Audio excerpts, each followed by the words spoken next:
আপনি আসছেন? আমার প্রোডাক্টটা কই? জি আমি আসছি, এই তো আপনার প্রোডাক্ট আমি নিয়ে আসছি। এই যে ম্যাডাম আপনার প্রোডাক্ট, এই যে দেখে নিন, আমি আপনাকে দেখাই দিচ্ছি। এই তো আপনার প্রোডাক্ট নেন ম্যাডাম, আপনার প্রোডাক্টের টাকা অ্যাডভান্স করা আছে, শুধু ডেলিভারি চার্জটা দিলেই হবে। এই নেন টাকা, এখানে 500 টাকা আছে, 200 টাকা ডেলিভারি চার্জ আর 300 টাকা আপনার টিপস। ও আচ্ছা ঠিক আছে ম্যাডাম। আচ্ছা ম্যাডাম একটা কথা বলবো। জি বলেন। আমি তো এই বাসায় অনেক দিন ধরে ডেলিভারি করে যাচ্ছি, কিন্তু আপনাকে তো প্রথম দেখলাম, আসলে আপনি কে? আসলে আসলে ও আমার ওয়াইফ। ভালো আছেন ভাই আপনি? জি আসলে আমি একটা কাজে ব্যস্ত ছিলাম, তো এই জন্য আমার ওয়াইফকে পাঠাইছি এটা নেওয়ার জন্য। আর তাবু উনি একজন ডেলিভারি ম্যান, খুবই ভালো মানুষ। আমাদের বাসায় আমি যত প্রোডাক্ট অর্ডার করি এই ভাই এসে দিয়ে যায়। আচ্ছা ভাই আপনি আসুন, ভিতরে আসুন, নাস্তা করে তারপর যাবেন। না ভাই, আমি আপনাদের বাসায় যাব না। আসলে ম্যাডাম আমাকে বকশিশ দিয়েছে, আমি বাইরে নাস্তা করে নিব। তবে আমার একটু পিপাসা লাগছে, যদি এক গ্লাস ঠান্ডা পানি খাওয়ান তাতেই হবে। হ্যাঁ ভাই অবশ্যই, আপনি আসুন আমাদের সাথে ভিতরে আসুন। জি চলো। আচ্ছা। কি ব্যাপার, এটা কি হলো? ও এই বাসায় কেন? আমি তো কিছুই বুঝলাম না।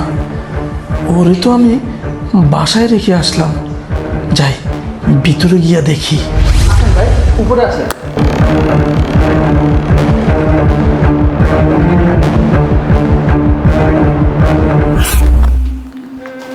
আসেন ভাই, বসেন এখানে। আচ্ছা তুমি একটা কাজ করো, তুমি ভাইয়ের জন্য এক গ্লাস পানি নিয়ে আসো, যাও। আচ্ছা ভাই হেলমেটটা খোলে। না ভাই সমস্যা নেই, আমার হেলমেট খোলা লাগবে না। কি বলেন ভাই, বাসার ভিতরে গরম লাগতেছে না? এখন হেলমেটটা খুলে তারপর বসেন। গরম আমার কোনো প্রবলেম নেই, সমস্যা নেই, এইভাবে থাকি। এই যে পানি। এখন তো পানি নিয়ে আসছে, হেলমেট না খুললে পানি খাবেন কিভাবে? হেলমেটটা খোলেন ভাই এখন। আচ্ছা ঠিক আছে।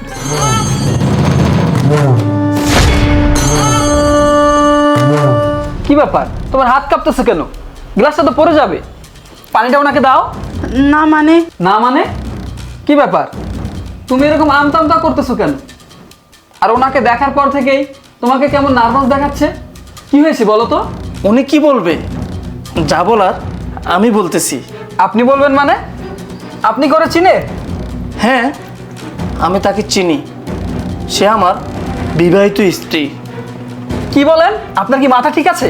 ও কিভাবে আপনার স্ত্রী হয়? ও তো আমার ওয়াইফ, আমরা 3 দিন আগে বিয়ে করেছি।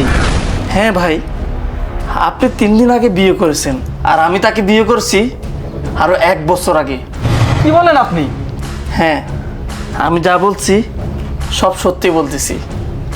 আসলে আমি তাকে অনেক পছন্দ করতাম, ভালোবেসে আমি তাকে বিয়ে করেছিলাম। ও ছিল একজন গরিব কৃষকের মেয়ে, আর আমার বাবার অনেক টাকা পয়সা ছিল, কোটিপতি ছিলেন আমার বাবা। তার সাথে আমি সম্পর্ক করার কারণে ওর ফ্যামিলি মেনে নিলেও আমার ফ্যামিলি কিন্তু এই সম্পর্কটা মেনে নেয়নি। কিন্তু কি করব, আমরা দুজন দুজনকে অনেক ভালোবাসতাম, তাই আমরা সিদ্ধান্ত নিয়েছি আমরা পালিয়ে যাব। দুজন পালিয়ে এসে এই ঢাকা শহরে এসে আমি তাকে বিয়ে করি। প্রথম আমরা ভালোই চলছিলাম, কারণ আমার ব্যাংক অ্যাকাউন্টে প্রচুর টাকা ছিল। হঠাৎ করে আমার বাবা আমার ব্যাংক অ্যাকাউন্টটা ব্লক করে দেয়। তারপর আমাদের জীবনে নেমে আসে কঠিন একটা ঝড়। আমরা কি করব বুঝতেই পারতেছি না, কোথাও কোনো একটা চাকরি পাচ্ছি না।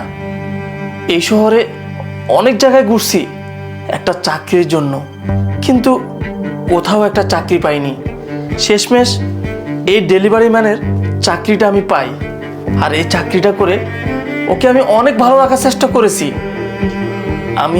আমি অনেক কষ্ট করেছি, রোদে পুড়ে, ঘামে ভিজে, বৃষ্টিতে ভিজে অনেক পরিশ্রম করছি, শুধুমাত্র ওরে ভালো রাখার জন্য, ওর চাহিদা পূরণ করার জন্য। কিন্তু আজ দেখলাম ও আমার সাথে বেইমানি করছে, ও আমার সাথে নিমুখ হারামি করছে। আরে এই বেইমান, বল বল তুই আমার সাথে এমনটা কেন করছস? আর তুই তো ছিলি এক অতপড়া গ্রামের কৃষকের মেয়ে, সেখান থেকে তোকে উঠিয়ে আনা কি আমার অপরাধ ছিল? কেন এমনটা করছস তুই আমার সাথে? তোর জন্য আমি কতই না কি করছি, কত কষ্ট করছি।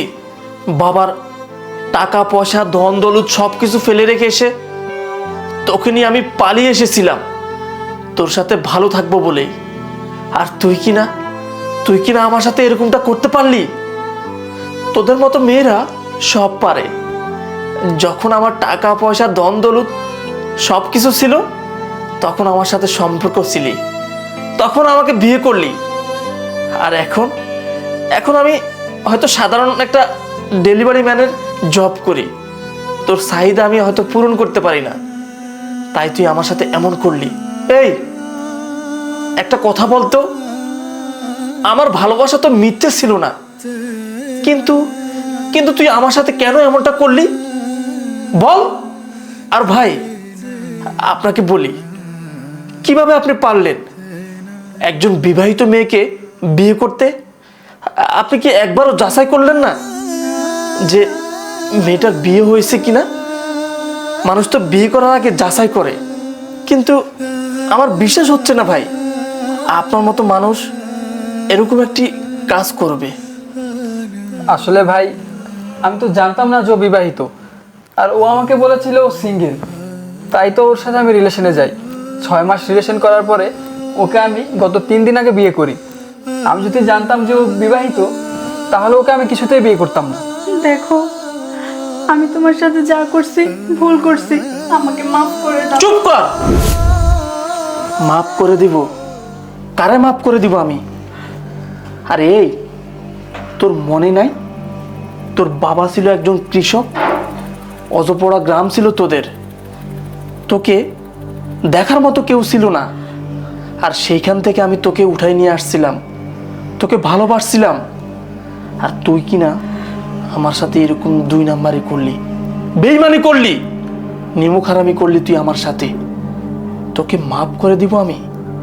তোকে আমি এই জীবনেও মাফ করতে পারবো না, কারণ তুই খারাপ, তুই একটা নষ্টা মেয়ে। তুই আমার জীবনটা ধ্বংস করে দিয়েছস। ভালো থাকিস তুই।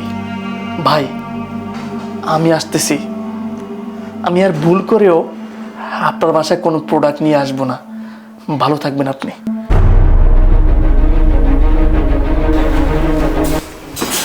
দেখো, তুমি আমাকে মাফ করে দাও, আমি তোমাকে সত্যিই ভালোবাসি। চুপ কর তুই, তুই আর একটাও কথা বলবি না। তুই আমাকে ভালোবাসিস না, তুই আমার টাকাকে ভালোবাসিস।